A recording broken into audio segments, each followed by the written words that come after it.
অন্যদিকে চোপড়ার দিকে নজর রাখবো। চোপড়ায় তৃণমূল কর্মীকে মারধরের অভিযোগ উঠছে, তৃণমূল কর্মীদের মারধরের অভিযোগ উঠছে বিজেপির বিরুদ্ধে এবং সেখানে ৩ জন তৃণমূল কর্মী আহত হয়েছে বলে খবর। চোপড়ার ঘটনা, এই মুহূর্তে তারা হাসপাতালে চিকিৎসাধীন। আপনারা দেখতে পাচ্ছেন সেই ছবি আমরা দেখাচ্ছি। চোপড়ায় তৃণমূল কর্মীদের ওপর হামলার অভিযোগ, প্রথম খবর কলকাতা টিভির পর্দায়। সেখানে ৩ জন জখম হয়েছে বলে জানা যাচ্ছে।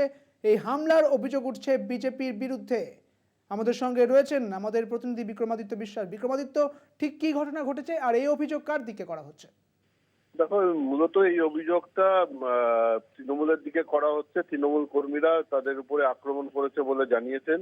৩ জন তারা ওই অঞ্চল থেকে আসছিলেন, তাদেরকে ৬-৭ জন মিলে ধরে ঘোষবিটার ডাঙ্গিবাড়ি এলাকায় কিন্তু মেরেছে বলে অভিযোগ করা হয়েছে।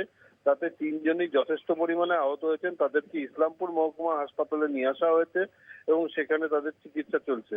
কি কারণে মারা হলো, যারা মার খেয়েছেন তারা কিন্তু বলতে পারছেন না। তাদের যা আশঙ্কা, তারা কিন্তু বলছেন যেহেতু ওই অঞ্চলে বিজেপি বেশি ভোট পেয়েছে, তাদের আধিপত্যটা অনেক বেড়ে গিয়েছে, সেই কারণেই তারা তৃণমূলের যারা আছে তাদেরকে ধরে ধরে মারছে। এছাড়া আর কোনো কারণ নেই। বিজেপির আমরা পক্ষ এই থেকে কিছু কথা বলা হয়েছে বিক্রমাদিত্য? এই এই জন্য আমরা ইয়েকে ফোন করেছিলাম, বিজেপির সহসভাপতি সুজিত সেনকে ফোনে ধরেছিলাম। তিনি কিন্তু বললেন যে এটা সম্পূর্ণ আলাদা ঘটনা, এর সাথে কোনো রাজনীতির মিল নেই, বরঞ্চ বিজেপির লোকরাই মার খাচ্ছে। তৃণমূল কর্মীরা তাদের বিরুদ্ধে তাদেরকে মারধর করছে এবং তাদের দোকানপাট লুটপাট করছে। তো এই ঘটনায় কিন্তু পুলিশ যথেষ্ট অ্যাক্টিভ হয়েছে, কাজ করছে। পুলিশ ঘটনাস্থলে পৌঁছে গিয়েছে এবং তারা তদন্ত চালাচ্ছে এই মুহূর্তে। ধন্যবাদ বিক্রমাদিত্য তোমাকে।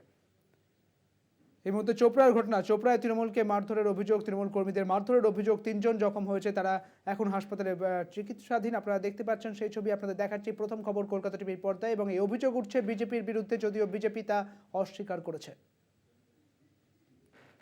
ইসলামপুর মহকুমা হাসপাতালে ভর্তি ৩ জনই এই মুহূর্তে তারা চিকিৎসাধীন।